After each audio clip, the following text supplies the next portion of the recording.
Hi friends, welcome to all. और आप सभी का मेरे यूट्यूब चैनल पे स्वागत है गाइज। तो आज का जो टॉपिक है वो रिलेटेड है आँख से। और चूँकि ये मैं अपने पर्सनल एक्सपीरियंस से बता रही हूँ गाइज कि जनरली जो होता है आइज इन्फेक्शन में स्टाइज बहुत कॉमन है। तो जब मुझे स्टाई हुआ था तो मैंने इसे कैसे क्योर किया था, उसके लिए जो मैंने रेज़ीम यूज़ किया था और उससे जो मुझे फ़ायदा हुआ उसके बारे में मैं बात करूँगी। तो सबसे पहली चीज़ कि स्टाइज़ होते क्यों हैं? तो स्टाई को होने के लिए जो मोस्ट कॉमनली कॉज़ होता है वो होता है बैक्टीरियल इन्फेक्शन। और ये बैक्टीरियल इन्फेक्शन जो होता है, जो आई लैसेज होते हैं उनके जो हेयर फॉलिकल्स हैं वहाँ पे जब बैक्टीरियल किसी भी कारण से या किसी भी तरीके से उस हेयर फॉलिकल के अंदर जो है अगर इन्फेक्शन होता है स्टेफाइलोकोकस ऑरियस का, तो वहाँ पे स्टाई डेवलप होने के चांसेस होते हैं, जो कि 98% केसेस में ऐसा देखा गया है। कई बार ऑब्स्ट्रक्शन ऑफ ग्लैंड के कारण भी ये स्टाइज होते हैं। और जो बैक्टीरियल इन्फेक्शन है ये किसी भी कॉल जैसे कि आपने किसी हाथ आपके गंदे हो और आपने उस हाथ से अपने हाथ को छू लिया, आँखों को छू लिया हो, तो इस कारण से आपको जो बैक्टीरियल इन्फेक्शन है वो आई लैसेस के फॉलिकल के पास डेवलप हो सकते हैं। तो ये काफ़ी पेनफुल होता है। और जब ये आइज़ में होता है तो इनिशियली आपको वहाँ पे छूने से पेन होगा।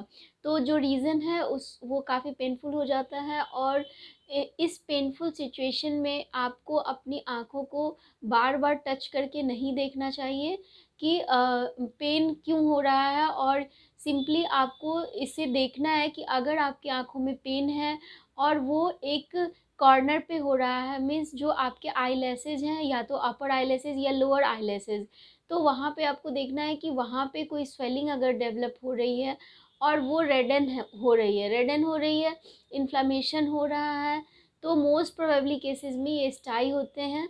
लेकिन आप अगर आपके जो ये सिम्टम्स हैं, अगर जो रेज़िम है आप दवा यूज़ कर रहे हैं और उसके बाद भी ये परसिस्ट कर रहा है, तो आपको इमीडिएट ऑप्थेल्मोलॉजिस्ट से मिलना चाहिए और खुद से इसका इलाज बिल्कुल नहीं करना चाहिए।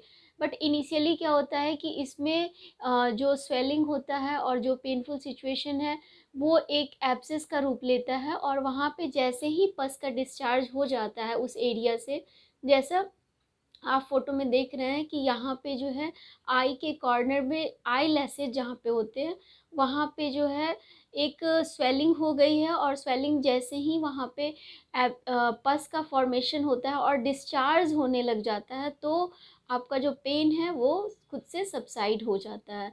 तो इसके लिए जो रेज़िम है जो मैंने यूज़ किया था उसके लिए मैंने एमॉक्सिसिलिन क्लेवुलेनिक एसिड का कॉम्बिनेशन यूज़ किया था 625 फॉर 3 डेज़। एंड इसके साथ आप जो है एंटी इन्फ्लामेटरी ड्रग और एनाल्जेसिक ऐड करें।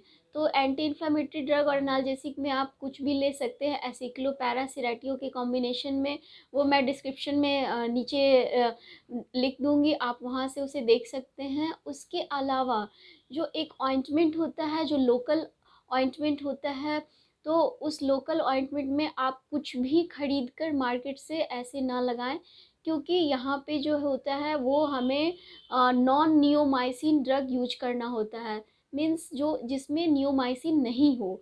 तो जो आजकल मार्केट में अवेलेबल ऑइंटमेंट है जो मैंने यूज़ किया था स्टाई के लिए, वो मैंने एजिथ्रोमाइसिन ऑइंटमेंट यूज़ किया था। उसका भी जो ब्रांड नेम है वो मैं डिस्क्रिप्शन में नीचे शेयर कर दूँगी, आप उससे देख सकते हैं। और ये जो रेज़िम है गाइज़, ये मैंने ऑप्थेल्मोलॉजिस्ट की मदद से यूज़ किया था और मैंने अपना पर्सनल एक्सपीरियंस शेयर किया है। तो इसे आप बिल्कुल भी पर्सन टू पर्सन ये वेरी करता है। और ये रेज़िम मुझे सूट किया और मेरी प्रॉब्लम 3 डेज़ में ही रिज़ॉल्व हो गई। तो ये जो प्रॉब्लम है गाइज़, इसे अगर आपका रेज़िम यूज करने के बाद भी ये ठीक नहीं हो पा रहा है तो आपको इमीडिएट मिलना चाहिए, क्योंकि कई बार जो होता है इसके जो कॉम्प्लिकेशन होते हैं वो काफ़ी ज़्यादा होते हैं, जैसे कि पेरी ऑर्बिटल स्वेलिंग से ये हमारे नर्वस सिस्टम तक अफ़ेक्ट कर सकता है। तो इस चीज़ से बचने के लिए आप हिट एंड ट्रायल ना करें। और जैसे ही आपको लगता है कि ये इन्फेक्शन बढ़ता ही जा रहा है, बिल्कुल कंट्रोल नहीं हो रहा है कंजर्वेटिव ट्रीटमेंट से, तो आपको इसे ऑप्थेल्मोलॉजिस्ट के पास जाके इसे इंसिजन और ड्रेन करवा लेना चाहिए। मीन्स इंसिजन, वहाँ पे डॉक्टर जो है इंसाइज करके वहाँ पे बस वहाँ से निकाल देते हैं, तो उसे हम लोग इंसिजन एंड ड्रेनेज IND कहते हैं। तो गाइज़ जो भी चीज़ें हैं, जैसे कि आपको इन्फेक्शन जो ये होता है रेनी सीज़न में ज़्यादा होता है, तो ये बैक्टीरियल इन्फेक्शन है, और कॉज मैंने आपको बता दिया कि स्टेफाइलोकोकस ऑरियस के जो बैक्टीरिया हैं उनके कारण ये आईलैशेस के हेयर फॉलिकल्स में डेवलप होते हैं। तो ये जो रेजिम था, और इसमें आपको प्रिकॉशंस क्या करने हैं कि आपको अपने आँखों की सफाई का ध्यान रखना है, बार बार उसे हाथ से नहीं छूना है।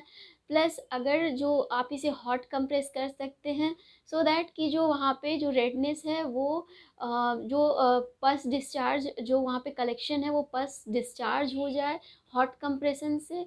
बट अगर आपका प्रॉब्लम परसिस्ट कर रहा है मोर देन 3 डेज़, तो आपको इमीडिएट ऑप्थेल्मोलॉजिस्ट की मदद लेनी चाहिए। और ये जो भी रेजिम मैंने बताया है, ये ऑप्थेल्मोलॉजिस्ट के द्वारा ही सुझाए गए रेजिम है गाइस। तो उम्मीद करती हूँ कि दिए गए जानकारी आपको अच्छे लगे होंगे। Thank you so much for watching, and if you like please share and subscribe my channel. Thank you.